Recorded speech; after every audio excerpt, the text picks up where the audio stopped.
नमस्कार मित्रों, हम कारक प्रकरण के विषय पर चर्चा कर रहे थे और कारक प्रकरण में भी हम प्रथमा विभक्ति के बारे में चर्चा कर रहे थे कि प्रथमा विभक्ति कहाँ कहाँ होती है। हमारा पहला कारक चल रहा था कर्ता कारक। कौन सा? कर्ता। और कर्ता की हमने परिभाषा पढ़ी थी कि कर्ता कारक की परिभाषा क्या होती है? कर्ता कारक स्वतंत्र है। कर्ता अर्थात कार्य को करने में जो क्या होता है? स्वतंत्र होता है, उसे हम क्या कहते हैं? कर्ता कहते हैं। और कर्ता कारक में कौन सी विभक्ति होती है? प्रथमा विभक्ति। तो प्रथमा विभक्ति से संबंधित हम नियमों की जानकारी कर रहे थे पिछली कक्षा में कि प्रथमा विभक्ति कहाँ कहाँ होती है। प्रथमा विभक्ति कहाँ कहाँ होती है? तो देखिए, मैंने आपको एक नियम लिखा दिया था कि प्रातिपदिकार्थ लिंग परिमाण वचन मात्रे प्रथमा। प्रातिपदिकार्थ लिंग परिमाण वचन मात्रे प्रथमा। ये पहला नियम था हमारा। प्रातिपदिकार्थ लिंग परिमाण वचन मात्रे प्रथमा। तो देखिए, इस नियम को समझिए। इस नियम के अनुसार प्रथमा विभक्ति, पहले हम कर्ता कारक प्रथमा विभक्ति की पढ़ रहे हैं कि प्रथमा विभक्ति कहाँ होती है। तो देखिए, प्रातिपदिकार्थ, और मैंने आपको कर्ता की परिभाषा पहचान बता दी थी कि कार्य को करने में जो स्वतंत्र होता है उसको हम क्या कहते हैं? कर्ता कहते हैं। और कर्तृ प्रथमा जो अगला नियम था वो कह रहा था कि कर्ता कारक में कौन सी विभक्ति का प्रयोग होता है? प्रथमा। इसके अलावा प्रथमा विभक्ति और कहाँ कहाँ होती है? तो देखिए, ये जो नियम है, सूत्र, ये कह रहा है कि प्रातिपदिकार्थ लिंग परिमाण वचन मात्रे प्रथमा स्यात्।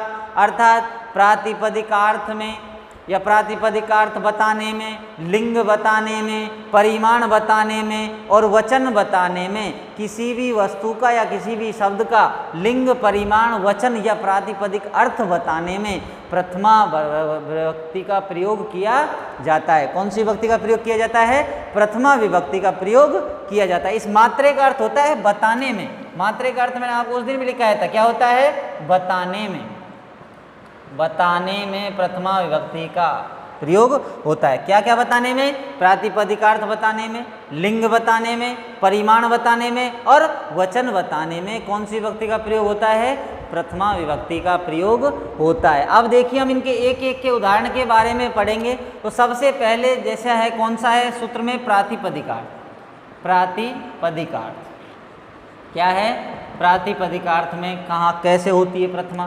तो देखिए, हम कोई भी शब्द लेते हैं या कोई भी शब्द के बारे में पढ़ते हैं तो वह जो शब्द होता है तो वह शब्द, उसका निश्चित अर्थ नहीं होता है। किसी भी शब्द का निश्चित अर्थ जब तक नहीं होता है जब तक हम उसमें सुबंत या सुपादि जो 21 प्रत्यय हैं उनको नहीं जोड़ देते। जब तक हम उसमें सुपादि 21 प्रत्यय को नहीं जोड़ेंगे तो उस शब्द का या तिगंत जो तिपादि जो 18 प्रत्यय जो धातुओं के साथ जुड़ते हैं तो उनको हम धातुओं के साथ नहीं जोड़ेंगे तो उस धातु का भी अर्थ निश्चित नहीं होता है।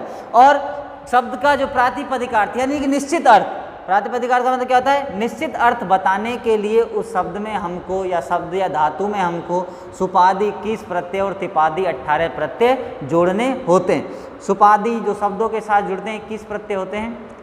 सु औजस प्रथमा विभक्ति के साथ, अम औटसस द्वितीय विभक्ति के साथ, टा भ्याम भीस तृतीय विभक्ति के साथ, ने भ्याम भ्यास चतुर्थी विभक्ति के साथ, नसी भ्याम भ्यास पंचमी विभक्ति के साथ, नस ओश आम षष्ठी विभक्ति के साथ और नी और सुप ये सप्तमी विभक्ति के साथ 21 प्रत्यय जुड़ते हैं। समझ में आ गया? ये तीनों वचनों में होते हैं। ऐसे ही जो तिगंत प्रत्यय 18 होते हैं, जो 9 परस्मैपदी होते हैं और 9 आत्मनेपदी होते हैं। तो 9 परस्मैपदी प्रत्यय कौन कौन से होते हैं? तिप, तस, जी।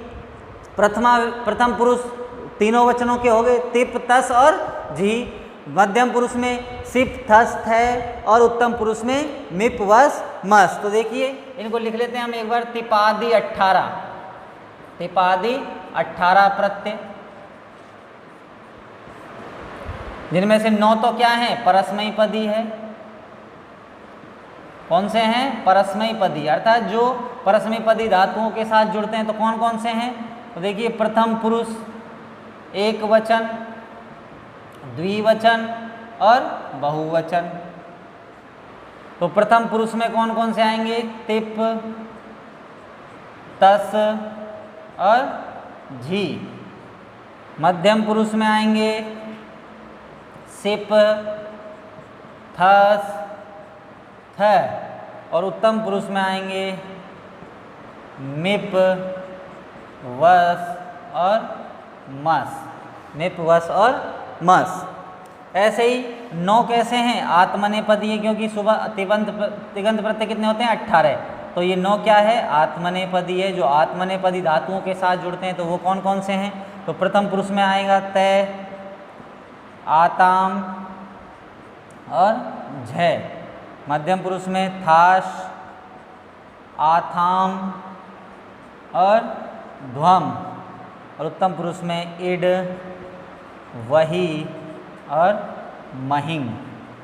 ये हो गए कौन से? तिगंत प्रत्यय। तिपादी 18 प्रत्यय। अब देखिए सुपादी कितने होते हैं? 21 प्रत्यय होते हैं। सुपादी कितने होते हैं? 21 प्रत्यय होते हैं। इनकी जानकारी हमें जरूरी है। तो देखिए प्रथमा विभक्ति, प्रथमा विभक्ति एक वचन, द्विवचन और बहुवचन। तो देखिए प्रथमा विभक्ति में कौन कौन से आएंगे? सु, औ और जस। द्वितीय विभक्ति में कौन कौन से आएंगे? अम, आउट, सस। तृतीया में टा, भ्याम और भेस। चतुर्थी में ने, भ्याम और व्या। चतुर्थी का द्विवचन और तृतीया का द्विवचन सेम रहता है। ऐसे ही पंचमी में नशी, भ्याम वही आएगा जो तृतीया में आता था, और इधर भी भ्यस वही आएगा जो चतुर्थी के बहुवचन में आता था। षष्ठी में नस, ओष और आम। और सप्तमी में आएगा नी, ओस और सुप। ये 21 क्या होते हैं? सुपादी अर्थात सुबंत 21 प्रत्यय और तिगंत 18 प्रत्यय होते हैं। तो ये जो प्रत्यय हैं ये किन के साथ जुड़ते हैं? ये सुपादी तो शब्दों के साथ में जुड़ते हैं। किन के साथ में जुड़ते हैं? शब्दों के साथ में। और ये तिपादी जो 18 प्रत्यय हैं ये धातुओं के साथ में जुड़ते हैं। किन के साथ में जुड़ते हैं? धातुओं के साथ में। परस्मैपदी धातु होगी तो उनके साथ परस्मैपदी प्रत्यय जुड़ेंगे। आत्मनेपदी धातु होगी तो उनके साथ ये वाले आत्मनेपदी प्रत्यय जुड़ेंगे। तो ये 21 तो सुपादी प्रत्यय और ये 18 क्या होते हैं? तिपादी प्रत्यय होते हैं। तो देखिए प्रातिपदिकार्थ जो मैंने बताया था कि जैसे ये राम शब्द है, क्या कौन सा शब्द है? राम। तो ये राम शब्द है, इसका निश्चित अर्थ नहीं होता है। कब तक नहीं होता है? जब तक इसमें हम कोई सुपादी प्रत्यय नहीं जोड़ देते। और जब सुपादी प्रत्यय जोड़ करके जो शब्द रूप बनाया जाता है, शब्द रूप की सिद्धि बनाई जाती है, तो ही उस शब्द का क्या होता है? निश्चित अर्थ होता है। उसी निश्चित अर्थ को हम क्या कहते हैं? प्रातिपदिकार्थ कहते हैं। और उस प्रातिपदिकार्थ में कौन सी विभक्ति का प्रयोग किया जाता है? प्रथमा विभक्ति का प्रयोग किया जाता है। तो देखिए ये राम शब्द है, इसमें हम सुबंत प्रत्यय का प्रथमा विभक्ति का एक वचन जब सु जोड़ेंगे तो क्या बनेगा? तो स में उ की संज्ञा हो जाएगी, आधा से बचेगा, और विसर्ग संधि में स को ऋतु विसर्ग हो जाता है। तो क्या बनेगा? हमारा राम है बनेगा। क्या बनेगा? राम है। अब इस शब्द में क्या जुड़ रहा है? सुबंत प्रत्यय जुड़ रहा है। यह शब्द कैसा है? प्रातिपदिकार्थ शब्द है। कैसा शब्द है? प्रातिपदिकार्थ शब्द है। तो इस प्रातिपदिकार्थ में जो रामे में हमने विभक्ति करेंगे वो कौन सी विभक्ति होगी? प्रथमा होगी। कौन सी होगी? प्रथमा विभक्ति होगी। समझ में आ गया यहाँ तक? तो ये सुबाती प्रत्यय जो होते हैं, सुपादी 21 प्रत्यय, जब ये शब्दों के साथ जुड़ते हैं तो शब्दों का क्या हो जाता है? निश्चित अर्थ हो जाता है। ऐसे ही जैसे हरि शब्द में हम सु जोड़ेंगे तो क्या बन जाएगा? हरि बन जाएगा। क्या बन जाएगा? हरि। तो हरि जो शब्द है उसमें भी कौन सी विभक्ति होगी? प्रथमा विभक्ति होगी। जब तक शब्द में प्रातिपदिकार्थ, जब तक शब्द में सुपादी प्रत्यय नहीं जुड़ जाते तब तक उस शब्द का क्या नहीं होता है? निश्चित अर्थ नहीं होता है। तो लिखिए इसको प्रातिपदिकार्थ मात्र के लिए, जब तक किसी शब्द के साथ सुप अथवा तिंग विभक्तियों का प्रयोग नहीं किया जाता है, जब तक किसी शब्द के साथ सुपादी तथा तिपादी प्रत्ययों का शब्दों के साथ तो सुपादि तथा धातुओं के साथ तिपादी प्रत्ययों का प्रयोग नहीं किया जाता है, प्रयोग नहीं किया जाता है, प्रयोग नहीं किया जाता है,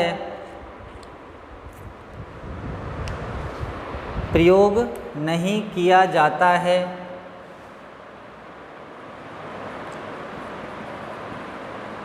तब तक वह शब्द या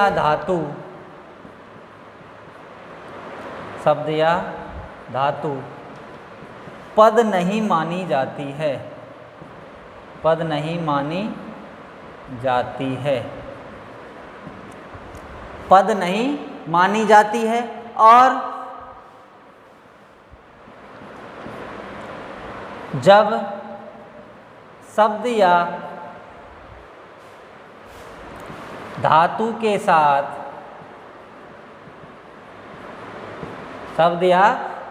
साथ इन प्रत्ययों का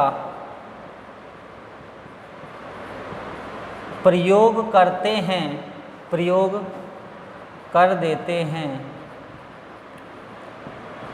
तो वह पद बन जाता है, पद बन जाता है तथा उसका कोई निश्चित अर्थ भी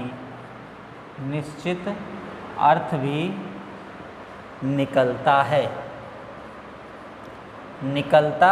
है और उस निश्चित अर्थ को ही हम क्या कहते हैं? प्रातिपदिकार्थ कहते हैं। समझ में आ गया? तो जब तक किसी शब्द या धातु के साथ सुपादि 21 प्रत्यय तथा तिपादी 18 प्रत्ययों का प्रयोग नहीं किया जाता है, तब तक वह क्या नहीं माना जाता है? पद नहीं माना जाता है। ठीक है ना? प्रयोग नहीं किया जाता है तब तक वह शब्द या धातु पद नहीं मानी जाती है, और पद नहीं मानी जाएगी तो उसका निश्चित अर्थ भी हमें नहीं पता लगेगा। तो निश्चित अर्थ का पता लगाने के लिए हमको शब्दों के साथ सुपादी प्रत्यय जोड़ने पड़ेंगे और धातुओं के साथ हमको तिपादी प्रत्यय जोड़ने पड़ेंगे। तो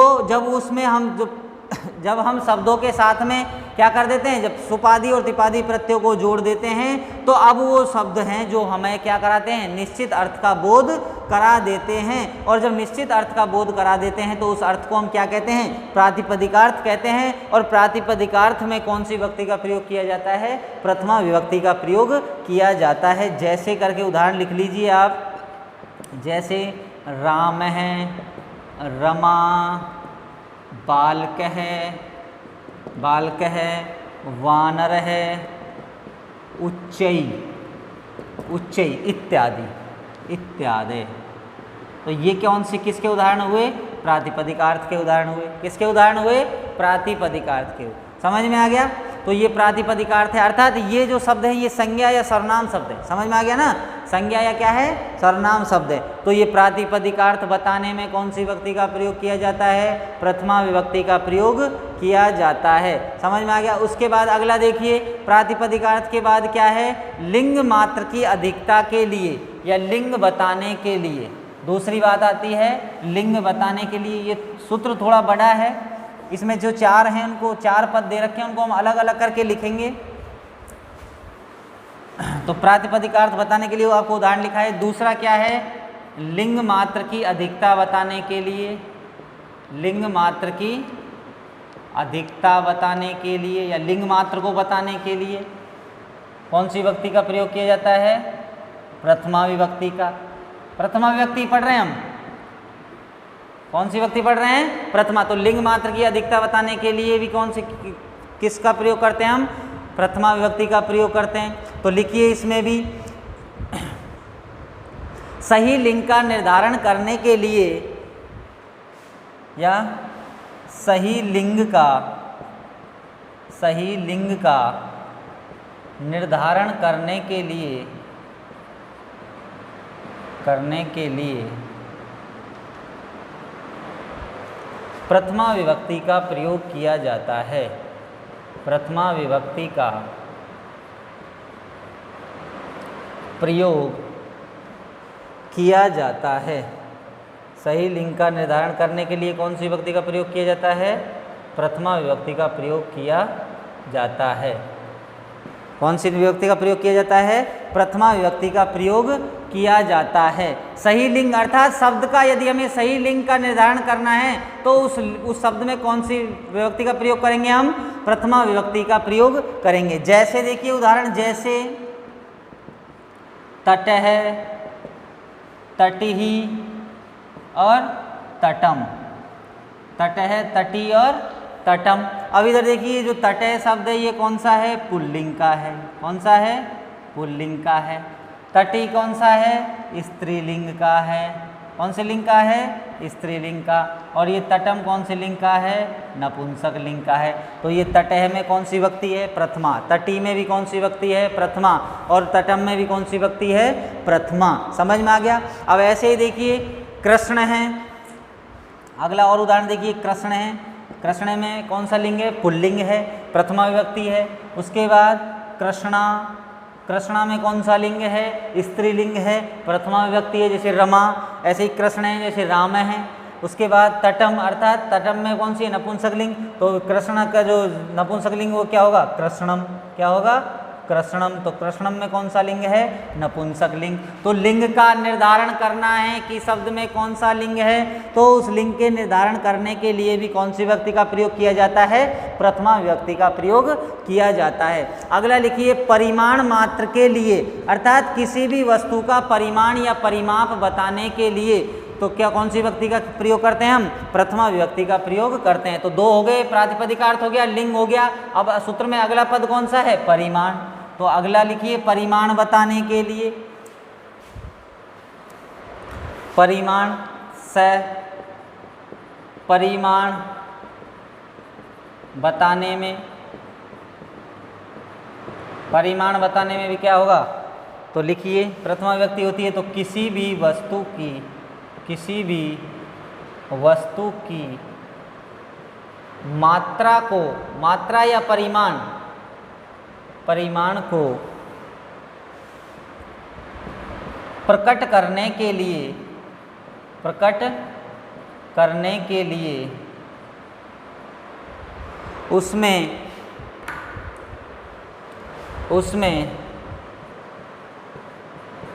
प्रथमा विभक्ति का प्रयोग किया जाता है। उसमें प्रथमा विभक्ति का क्या किया जाता है? प्रयोग किया जाता है। तो किसी भी वस्तु की मात्रा, अर्थात वह वस्तु कितनी मात्रा में है, उस वस्तु का परिमाण कितना है, अर्थात उस मात्रा वस्तु का वजन कितना है। तो वस्तु का परिमाण या मात्रा बताने में या प्रकट करने में भी कौन सी विभक्ति का प्रयोग किया जाता है? प्रथमा विभक्ति का प्रयोग किया जाता है। अब जैसे देखिए उदाहरण, इसका भी एक उदाहरण है, जैसे द्रोणों या द्रोण है, द्रोणों या द्रोण है व्रीहि, द्रोणे व्रीहि, द्रोणे व्रीहि। और द्रोणे व्रीहि का मतलब होता है शेर चावल, शेर चावल। अब इधर देखिए, चावल कितने हैं? शेर हैं। कितने हैं? शेर। प्राचीन काल में वस्तु का जब परिमाण या मात्रा बताने के लिए इन शब्दों का प्रयोग किया जाता था। शेर, सवा शेर, मण, धौन इत्यादि क्या करते थे? हम वस्तु की मात्रा बताने के लिए हम इन शब्दों का क्या करते थे? प्रयोग करते थे प्राचीन काल में। अब तो हम किलो इत्यादि में बात करते हैं कि केजी है, किलोग्राम है, समझ में आ गया, ग्राम है, समझ में आ गया, क्विंटल है इत्यादि की। तो प्राचीन काल में तो इत्यादि वस्तु का परिमाण बताने के लिए हम शेर, सवा शेर, धौन, समझ में आ गया ना, मण इत्यादि का क्या करते थे? हम प्रयोग करते थे। तो यही ये बता रहा है प्रातिपदिकार्थ, अर्थात परिमाण बताने में भी कौन सी विभक्ति का प्रयोग किया जाता है? प्रथमा विभक्ति का। तो इस द्रोणे में कौन सी विभक्ति है? दोनों पदों में प्रथमा विभक्ति है, ठीक है ना। तो द्रोणे व्रीहि का मतलब क्या होता है? शेर चावल। तो हमने चावलों की क्या बताई? मात्रा बताई कि चावल कितने हैं? शेर चावल है। कितने हैं? शेर चावल है। तो चावलों की क्या बताई? मात्रा। तो परिमाण या मात्रा बताने के लिए भी कौन सी विभक्ति का प्रयोग किया जाता है? प्रथमा विभक्ति का प्रयोग किया जाता है। अब अगली बात आती है वचन मात्र के लिए, अर्थात वचन बताने के लिए। किसकी बात आती है? वचन, अर्थात प्रातिपदिकार्थ हो गया तो प्रातिपदिकार्थ बताने में भी प्रथमा विभक्ति, उसके बाद लिंग बताने में भी प्रथमा विभक्ति, उसके बाद परिमाण बताने में भी प्रथमा विभक्ति, और उसके बाद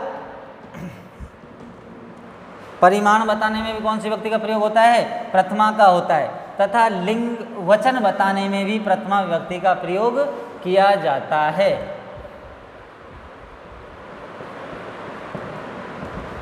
तो अगला लिखिए, देखिए चौथा, वचन बताने में, वचन बताने में, चौथा पद है सूत्र में वचन बताने में। तो लिखिए, देखिए अगला, किसी शब्द या पदार्थ की संख्या को प्रकट करने के लिए, किसी शब्द या पदार्थ की संख्या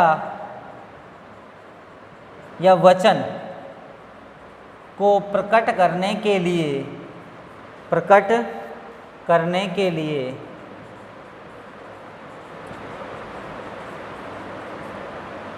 भी प्रथमा विभक्ति का प्रयोग, प्रथमा विभक्ति का प्रयोग किया जाता है, किया जाता है। तो अगला है, वचन बताने में भी क्या होता है? प्रथमा विभक्ति का प्रयोग किया जाता है। अब वचन का मतलब एक है, दो है, उस शब्द या पदार्थ की संख्या बतानी है हमको। क्या बतानी है? संख्या बतानी है कि संख्या में 4 हैं, 5 है या फिर 6 है, ठीक है ना। तो वचन बताने में भी हम क्या करेंगे? कौन सी विभक्ति का प्रयोग करेंगे? प्रथमा विभक्ति का। जैसे एक है, एका और एकम, एक है, एका और एकम। तो हमने एक की संख्या बताई, एक की संख्या बताई कि पुल्लिंग में तो क्या होगा? एक है, स्त्रीलिंग में क्या होगा? एका, अर्थात एक स्त्री है, और एकम यानी नपुंसकलिंग में क्या होगा? एक होगा, ठीक है ना। तो हम वचन बताएंगे तो एक है, एका, एकम में भी तो हम क्या करेंगे? हम प्रथमा विभक्ति का प्रयोग करते हैं। समझ में आ गया? तो देखिए अगला, द्वौ, द्वे या द्वे, दो को बताएंगे तो द्वौ, द्वे और द्वे। तो ये क्या बताया हमने? दो की संख्या बताई, पदार्थ की संख्या बता रहे हैं कि कितने हैं? दो, अर्थात प्रथमा विभक्ति है इसमें। दो में कौन सी विभक्ति है? प्रथमा। और ये कैसा है? पुल्लिंग का है। कैसा है?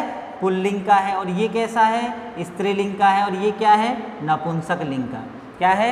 नपुंसक लिंग का। समझ में आ गया? तो ये हमारा पहला सूत्र हुआ, प्रातिपदिकार्थ लिंग परिमाण वचन मात्रे प्रथमा। प्रातिपदिकार्थ बताने में शब्द का निश्चित अर्थ कब होता है? जब तक उसमें सुपादी और तिपादी प्रत्यय नहीं जुड़ जाते, जब तक उस शब्द का निश्चित अर्थ प्रकट नहीं होता है। और निश्चित अर्थ जब प्रकट नहीं होगा तो वो शब्द पद नहीं कहलाएगा। पद कब कहलाएगा? जब उसमें क्या हो जाएगी? जब सुपादी या तिपादी प्रत्यय जुड़ जाते हैं तो वो क्या बन जाता है? पद बन जाता है। तो प्रातिपदिकार्थ बताने में प्रथमा विभक्ति का प्रयोग, लिंग बताने में भी प्रथमा विभक्ति का प्रयोग कि ये पुल्लिंग का है, स्त्रीलिंग का है या नपुंसक लिंग का है। वचन बताने में भी प्रथमा विभक्ति का प्रयोग, एक वचन है, द्विवचन है या बहुवचन है, एक है, दो है या बहुत है। बहवे के लिए कम, बहवे का मतलब अनेक, बहुवचन। ऐसे ही परिमाण, किसी वस्तु का परिमाण बताना है तो भी कौन सी विभक्ति का प्रयोग किया जाता है? प्रथमा विभक्ति। तो हमको ये ध्यान रखनी है कि प्रथमा विभक्ति कहाँ कहाँ होती है। कर्ता कारक में प्रथमा विभक्ति होती है। और कर्ता कारक में प्रथमा, कर्ता किसे कहते हैं? कार्य को करने में जो क्या होता है? स्वतंत्र होता है, उसको हम क्या कहते हैं? कर्ता कहते हैं। और कर्ता में कौन सी विभक्ति का प्रयोग किया जाता है? प्रथमा विभक्ति का प्रयोग किया जाता है। समझ में आ गया यहाँ तक? अब देखिए और प्रथमा विभक्ति कहाँ होती है। तो अगला नियम है तीसरा, चौथा नियम है संबोधने च, संबोधने च। अब इधर देखिए, च का मतलब क्या होता है? और। संबोधने च का मतलब क्या होता है? और। तो देखिए प्रथमा विभक्ति कहाँ होती है? तथा और संबोधन में भी, संबोधन में भी प्रथमा विभक्ति, प्रथमा विभक्ति का प्रयोग किया जाता है, प्रयोग किया जाता है। अर्थात संबोधन को हम अलग से कारक मानते हैं क्या? नहीं मानते। क्यों नहीं मानते? क्योंकि संबोधन में कौन सी विभक्ति का प्रयोग होता है? प्रथमा विभक्ति का प्रयोग होता है। तो संबोधन में क्या होगा? प्रथमा विभक्ति का प्रयोग होता है। अब संबोधन का मतलब क्या होता है? संबोधन कारक अलग से नहीं है। क्यों नहीं है? क्योंकि इसमें कौन सी विभक्ति का प्रयोग होता है? प्रथमा विभक्ति का प्रयोग होता है। समझ में आ गया? जैसे देखिए उदाहरण, जैसे संबोधन का चिन्ह होता है, तो जैसे देखिए हे रामः, हे रामौ और हे रामा, हे रामः, हे रामौ और हे रामा। ऐसे ही हे लते, हे लते और हे लता, हे लते, हे लते और हे लता। तो ये क्या हो गया? संबोधन हो गया। तो संबोधन में भी कौन सी विभक्ति का प्रयोग होता है? प्रथमा विभक्ति का प्रयोग होता है। समझ में आ गया यहाँ तक? तो संबोधन में प्रथमा विभक्ति का प्रयोग, प्रातिपदिकार्थ लिंग परिमाण वचन बताने में प्रथमा विभक्ति का प्रयोग, और कर्तृवाच्य का जो कर्ता होता है उस कर्तृवाच्य के कर्ता में भी प्रथमा विभक्ति का प्रयोग किया जाता है। अब ये हमारी कौन सी विभक्ति हुई? प्रथमा विभक्ति।